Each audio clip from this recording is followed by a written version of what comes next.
Here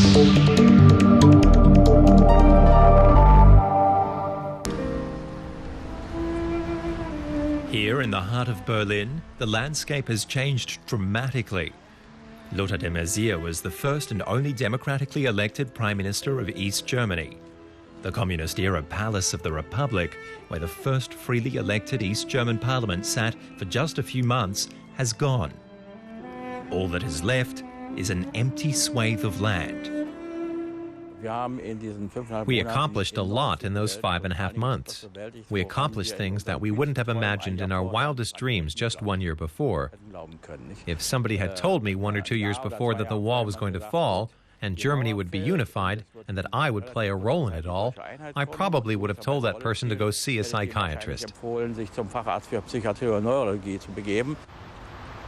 The unthinkable happened. Revolution and reform reached the Palace of the Republic.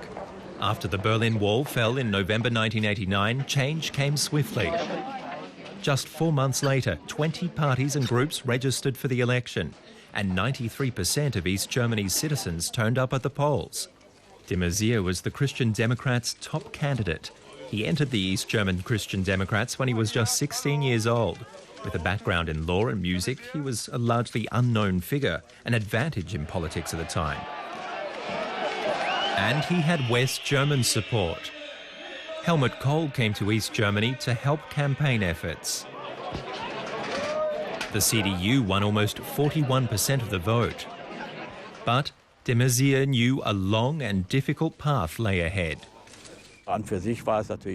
What came out of it was I essentially became the head of a body politic that was in a complete state of disarray. I said back then, you call me Prime Minister, but basically I'm like the trustee of a bankrupt estate. Except in bankruptcies, you have legislation and bankruptcy law. You don't have that when it comes to a state. You just have to improvise.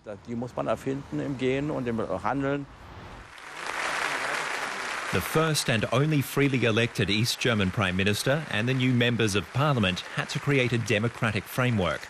They passed 162 laws in just 5 months. The 50-year-old native Berliner saw himself as East Germany's lawyer, and his job was to pave the road to monetary, economic and social unity. The fundamental question was, if we reunify Germany, should the East join the West, or should we draw up a completely new German constitution? The East German parliament voted unanimously to join the West. Lothar de Maizière was fully aware of how complicated the economic situation was at the time. He was leading a country that wouldn't exist for much longer. And he negotiated the 2+4 treaties, where the 4 wartime Allied powers agreed to German unification. The freely elected East German government and Lothar de Maizière and others stepped right into their jobs and performed well. They only had weeks to learn their roles, to get to know East Germany's administrative system and so on. And they were really key players because they realized that they represented the voice of the citizens. We shouldn't forget how important that was.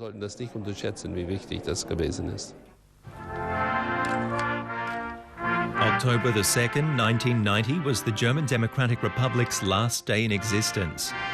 The East German army was dissolved and 6 new federal states joined the Federal Republic. Starting tomorrow, there will be a unified Germany. We have waited a long time for this. We look forward to shaping this new country together. De Maizière's time in office as Prime Minister came to an end. He would serve under Chancellor Kohl in Bonn as Minister of Special Affairs. It's very difficult to find a place by Helmut Kohl's side where you won't be crushed. Then all these unfounded allegations came out in the media linking me to the Stasi. At some point I realized I don't want to be dependent on politics anymore. Amid the rumors, he resigned his post after only 1 year and went back to being a lawyer. He still works today, but family life is also very important. And Lothar de Maizière is now honored for his role in German history. Major changes like that are not always positive or easy.